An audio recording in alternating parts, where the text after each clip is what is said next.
Hi, this is Philip Cotro with depthsofpentecost.com, teachings that bring you deeper into the Word of God. This is part 7 of our video series on why the books of the New Testament were written.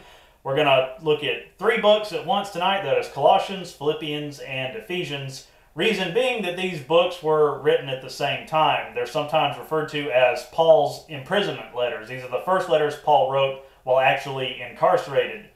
Last week we talked about why the Synoptic Gospels were written, and I kind of put Paul aside, but we're going to bring him back into the spotlight tonight. So if you go back to the class in part 5, where we left off, Paul was in Corinth when he wrote Romans, and this was his second missionary journey.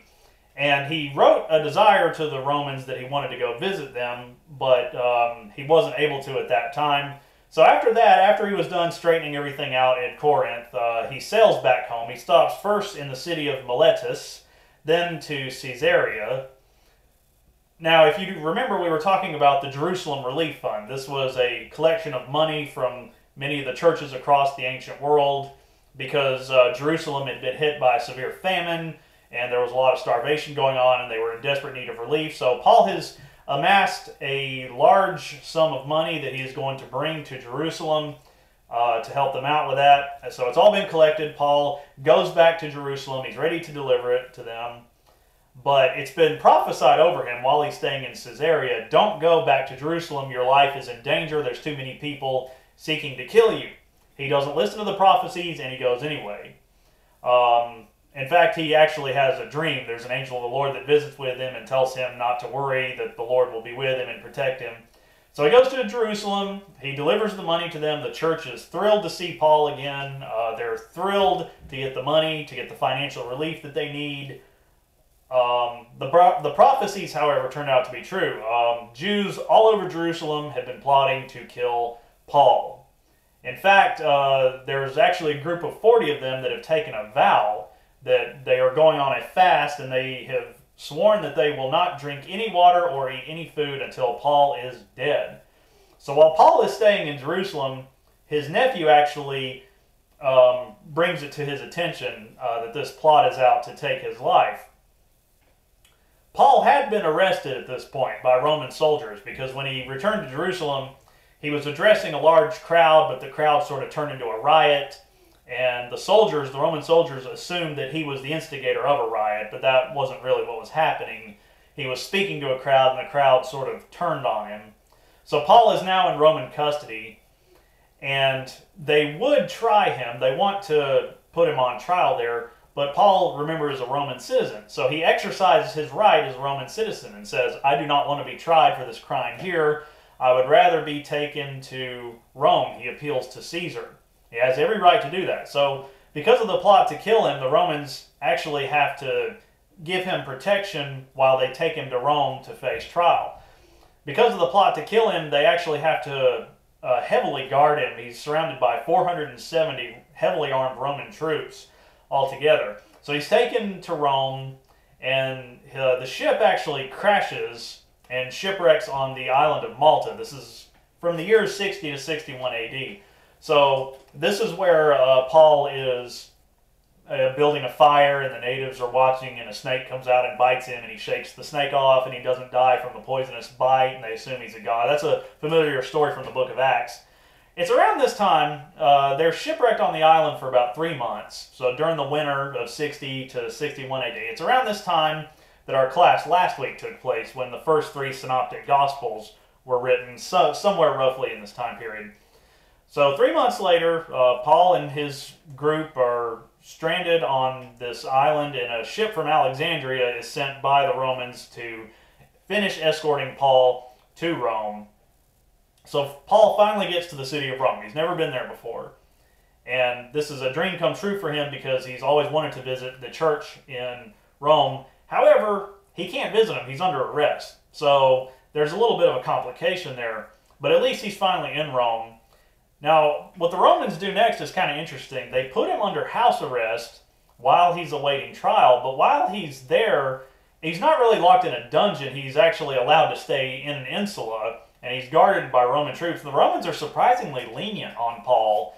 They allow him to have visitors, and because of this, people are coming from all over to see Paul, to seek his guidance. Word gets out, Paul is in Romans, and he's under house arrest, but he's still allowed visitors. And at this time period, the gospel of Jesus Christ is being preached more than ever before, because Paul is actually preaching to his Roman guards, and some of them are actually getting saved and converting to Christianity.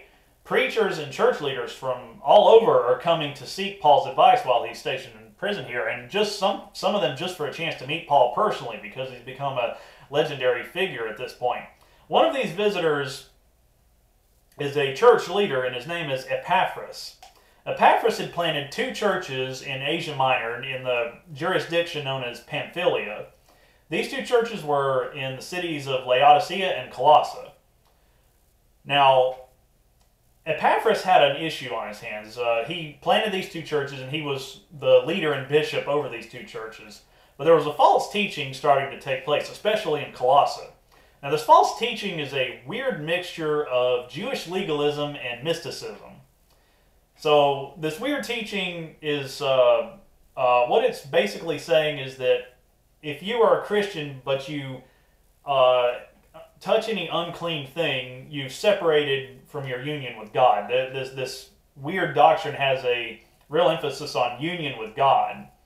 And so if you touch anything unclean, it says that you must experience God's fullness, and the only way to do that is through the ceremonial laws of the Old Testament. So there's the Jewish legalism, but it also puts heavy emphasis on mystical visions and supernatural experiences. In other words, it's superstition, and it comes through rites and incantations and just really weird things. And it's contrary to the teachings of the true gospel of Jesus Christ. So Epaphras is very concerned about this, and he decides to seek Paul's counsel on this. So he's about to set sail for Rome to seek Paul on this. And right before the ship sets sail, there's a wealthy Colossian in the church whose name is Philemon. Philemon had a slave named Onesimus. Onesimus has escaped from slavery, and before he escaped, he actually stole from his master. And that is a capital offense in the Roman Empire. If he's caught, he'll be put to death for it. So Epaphras, right before he sets sail, apprehends Onesimus. But rather than returning him, because he knows if he returns him, there's severe penalties and Onesimus may be put to death, he decides to take the slave with him to Rome to see Paul. So they set sail, they arrive in Rome. Epaphras meets with Paul. He tells Paul of all the troubles that are taking place in the cities of Colossae and Laodicea, of all the false doctrine, this weird mysticism and Jewish legalism. And while all this is going on, Paul and Onesimus become close and become very good friends. In fact, Paul leads Onesimus to Christ. And Onesimus becomes a great worker. So much so that Paul starts to depend on him. He's a very good assistant to Paul.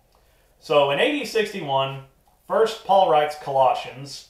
And the purpose of this book is to address the false doctrine that is taking place in Colossae and Laodicea.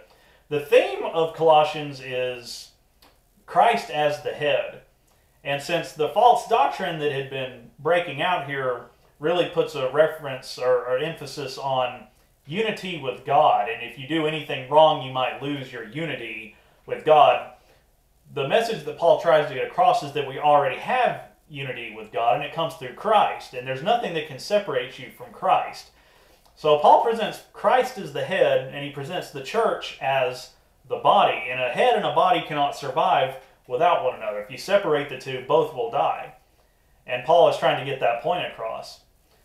So at the same time that he writes this first letter, Paul also writes Philemon, which is a letter to Philemon about Onesimus. It's a plea to forgive Onesimus for escaping as a slave. It's a plea to not try to prosecute him or have him put to death for it. And in fact, Paul takes it a step further and requests that Onesimus be freed. And Paul even goes as far as to say, I will pay the price. Like, I'll give you whatever he stole from you, I'll return you. I'll pay you that value, and I'll pay for whatever it costs to release him from slavery. So you can clearly see the Christ analogy here, that Paul is representing Christ willing to pay the price to get us out of debt or out of slavery, which represents the sin of the world. It's a beautiful story. So also while Paul is at Rome, he's concerned about the false doctrine that is afflicting Colossae and Laodicea. His biggest concern is that it will spread to other churches. So he decides, even though I wrote these 2 letters now, I need to combat this false doctrine before it spreads and goes any further throughout the churches in Asia Minor. So he decides to write a 3rd letter. The 3rd letter is, you could call it a circuit letter. And what that means is it's not really addressed to one church, it's to all the churches in Asia Minor. So that includes Colossae, it includes Laodicea, but it also includes churches like Philippi and especially Ephesus. Ephesus is an important city in the New Testament history because if you remember from a few classes back, Paul had stayed there for several years. And in fact, he stayed there longer than in any other city. And he built the church there from scratch. And while he was staying there for as many years as he did, that is where he wrote the 4 letters to the Corinthians. Ephesus is a free Greek city. It doesn't come under any Roman jurisdiction. It's on the coast of the Aegean Sea. It's the largest city in Asia Minor, at a population of 225,000. Very large Jewish population as well. It is a seaport city connecting the east and the west. Ephesus is probably the wealthiest city of all the cities that the churches were planted in. Because there's so much trade that goes on, there's so many merchants coming and going. It's a magnificent city known for its marble buildings and marble streets. In Ephesus is the Temple of Diana, which is one of the 7 wonders of the ancient world. It's a magnificent, humongous temple to the Greek gods. There's even the statues of the Greek gods are made by the greatest sculptors of the ancient world. However, Ephesus is also a center of magic and occult practices. So there's a lot of superstition. So it would be very easy for this false Jewish legalism and mysticism to take place here and to take over. Now, the earliest copies of Paul's 3rd imprisonment letter are not titled Ephesians, and in fact, the earliest copies don't contain the phrase to Ephesus, so we can see that this is a later addition. So to call the 3rd letter Ephesians is not entirely accurate, but at the same time it's not entirely inaccurate, because this letter was not addressed to one particular church, it was addressed to all of the churches in Asia Minor, and that certainly would have included Ephesians, and Ephesians might have been first on the list of cities to receive the letter. Ephesians is a companion book with Colossians. Colossians, like I said, focused on Christ the head. Ephesians focuses on Christ the body. And it emphasizes unity amongst the body of believers, unity against false teachings especially. Remember, the occult is very strong here, and so if this false doctrine had come into the city, it would be easy for people to abandon the true gospel of Christ and accept this false teaching that presents, if you're a true child of God, you'll have visions and supernatural, mystical experiences. And Paul, again, puts real emphasis on the unity of Christ as the head and Christ as the body, or the church as the body. Some call it the crown of Paul's ministry. In other words, saying that Ephesians is the greatest letter that Paul wrote. It is the most poetic and the most beautiful in how it presents the gospel of Jesus Christ. And because it's a wealthy city, there's also heavy emphasis in Ephesians on God's eternal riches. That would really speak well to its audience. Not long after sending these 3 letters, Paul will get news about another crisis in a church in Asia Minor, that is the Church of Philippi. So no sooner has he written the first 3 imprisonment letters than he's going to have to write another one, and that is our letter to Philippians. We will be talking about that next week. So if you like this video, please leave a comment, please hit the like button, please subscribe.